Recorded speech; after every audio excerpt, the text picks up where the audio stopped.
ماہ رمضان المبارک میں ایک سوال کیا جاتا ہے کہ کیا نابالغ حافظ قرآن بالغ لوگوں کی امامت کروا سکتا ہے یا کہ امامت نہیں کروا سکتا؟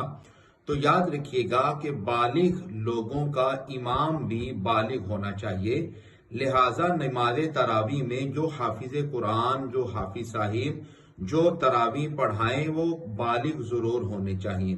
اب آیا کیا بالغ ہونے کی نشانی داڑھی کا آنا ہے؟ تو یاد رکھیے گا کہ بالغ ہونے کی نشانی داڑھی کا آنا نہیں، بے شمار ایسے بچے